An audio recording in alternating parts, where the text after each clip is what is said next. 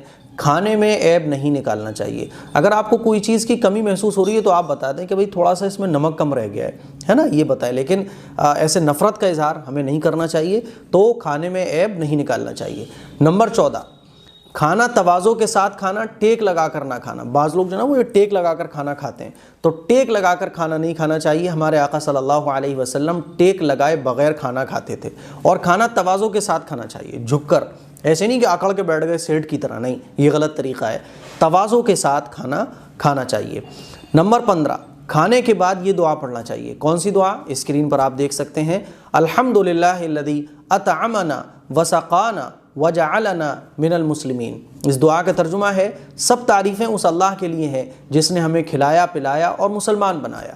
دوسری دعا یہ بھی آپ پڑھ سکتے ہیں، الحمدللہ الذی اطعمنی ھذا الطعام ورزقنیہ من غیر حول منی ولا قوہ۔ اس دعا کا ترجمہ ہے، سب تعریفیں اس اللہ کے لیے ہیں جس نے مجھے یہ کھانا کھلایا اور مجھے نصیب کیا بغیر میری قوت اور کوشش کے۔ تیسری دعا آپ یہ بھی پڑھ سکتے ہیں، اللہم بارک لنا فیہ واطعمنی خیرا منہ۔ اس دعا کا ترجمہ ہے، اے اللہ تو اس میں ہمیں برکت عطا فرما اور اس سے بہتر نصیب فرما۔ اور نیکسٹ دعا ہے، الحمدللہ الذی اطعم وسقا وسوغہ وجعل لہ مخرجا۔ اس دعا کا ترجمہ ہے، سب تعریفیں اس اللہ کے لیے ہیں جس نے کھلایا پلایا اور آسانی سے گلے سے اتارا اور اس کے فضلے کے نکالنے کا راستہ بنایا۔ یہ جتنی بھی دعائیں ہیں، ان دعاؤں میں سے آپ جو چاہیں وہ دعا پڑھ سکتے ہیں، اور جو بھی دعا آپ کو کھانا کھانے کے بعد کی یاد کرنا آسان لگے اس دعا کو آپ یاد کر سکتے ہیں۔ 16ویں سنت یہ ہے کہ پہلے دسترخوان اٹھا کر پھر خود اٹھنا، ہے نا۔ اگر آپ کھانا کھا رہے ہیں تو پہلے دسترخوان اٹھائیں، بعد میں آپ اٹھیں۔ لیکن اگر بہت لمبا دسترخوان ہے، 15-20 لوگ کھا رہے ہیں، تو پھر آپ کھانا کھانے کے بعد اٹھ سکتے ہیں اگر ٹائم دوسرے لوگوں کو زیادہ لگ رہا ہے۔ لیکن اگر کچھ لوگ دسترخوان پر کھانا کھا رہے ہیں تو پہلے دسترخوان اٹھائیں، اس کے بعد آپ اٹھیں، ٹھیک ہے نا۔ 17ویں سنت یہ ہے کہ دسترخوان اٹھانے کی دعا پڑھنا۔ جو بھی بھائی دسترخوان اٹھائیں، جو بھی بہن گھر میں دسترخوان لگا ہوا ہے تو خواتین دسترخوان اگر اٹھاتی ہیں تو دسترخوان اٹھانے کی دعا پڑھنا۔ دسترخوان اٹھانے کی کون سی دعا ہے؟ آپ اسکرین پر آپ دیکھ سکتے ہیں، الحمدللہ حمدن کثیرا طیبا مبارکا فیہ غیر مکفی ولا مودع ولا مستغنن عنہ ربنا۔ اس دعا کا ترجمہ ہے سب تعریفیں اللہ کے لیے ہیں، ایسی تعریف جو بہت پاکیزہ اور بابرکت ہو۔ اے ہمارے رب، ہم اس کھانے کو کافی سمجھ کر یا بالکل رخصت کر کے یا اس سے غیر محتاج ہو کر نہیں اٹھا رہے ہیں۔ بخاری شریف میں یہ دعا موجود ہے۔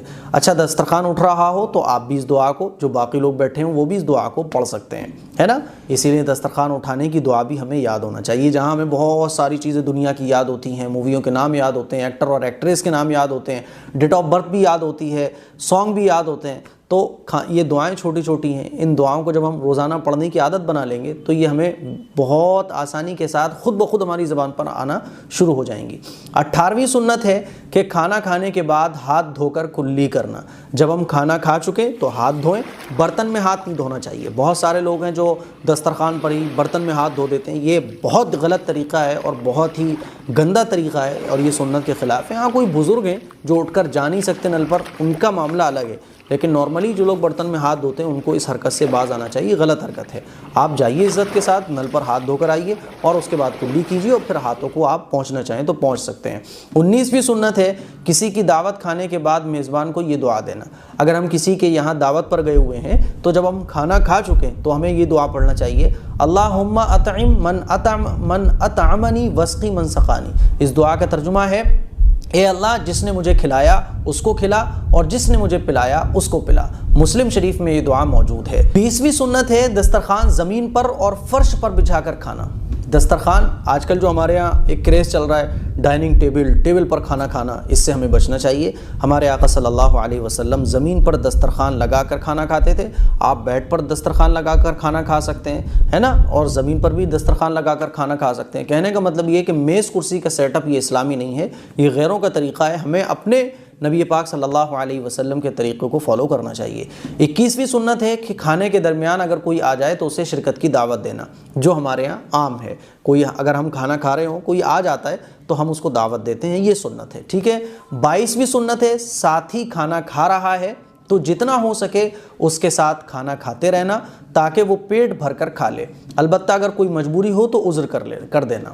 مثال کے طور پہ آپ اپنے دوست کے ساتھ کھانا کھا رہے ہیں، آپ کو یہ لگ رہا ہے کہ اگر آپ اٹھ جائیں گے تو یہ بھی جلدی سے ختم کر دے گا، تو ایسا نہیں، جب تک وہ کھا رہا ہے اگر آپ کھا سکتے ہیں تو کھائیے۔ ہاں، اگر کوئی مجبوری ہے، کوئی پرابلم ہے اگر آپ کو زیادہ کھانے میں، تو آپ عذر کر سکتے ہیں، لیکن اس کے ساتھ بیٹھے رہیں تاکہ وہ بھی آرام سے کھا لے۔ 23ویں سنت ہے کہ جس خادم نے کھانا پکایا ہے اس کو کھانے میں شریک کرنا یا کچھ کھانا اس کو علیحدہ دے دینا۔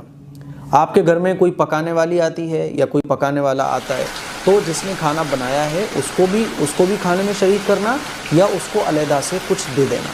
اچھا، اگر آپ کے گھر میں کوئی پکانے والا نہیں آتا، آپ کی بہو پکاتی ہے تو یا کوئی بھی پکاتا ہے، تو بہتر یہی ہے کہ جب کھانا لگ جائے دسترخوان پر تو اس کو بھی اپنے ساتھ دسترخوان پر شریک کر دیں۔ بات سمجھ آ رہی ہے؟ ہوتا کیا ہے کہ ہم لوگ اس کو اپنے ساتھ کھانے میں شریک ہی نہیں کرتے ہیں، یا جو ہے آپ اس کو بول دیں، اگر وہ خود ہی بول رہی ہے کہ میں بعد میں کھا لوں گی کھانا تو وہ ایک الگ مسئلہ ہے، لیکن بہتر یہ ہے کہ جب کھانا آ گیا دسترخوان پر تو آپ اس کو بھی اپنے ساتھ شریک کر لیں۔ تو یہ کھانا کھانے کی 23 سنتیں تھیں جو میں نے آپ لوگوں کے سامنے بیان کی۔ مجھے امید ہے یہ سنتیں آپ کو آج پتہ چلی ہوں گی اور اب کے بعد آپ کھانا جو ہے وہ سنت کے مطابق کھائیں گے۔ تو ان سنتوں پر عمل کیجیے، دوسروں کو عمل کرائیے، اس کلپ کو شیئر کیجیے تاکہ یہ نبی پاک صلی اللہ علیہ وسلم کی سنتیں سارے مسلمانوں تک پہنچ سکیں اور ہم اور آپ سنت کے مطابق اپنی زندگی گزارنے کی کوشش جاری رکھ سکیں۔ السلام علیکم ورحمۃ اللہ۔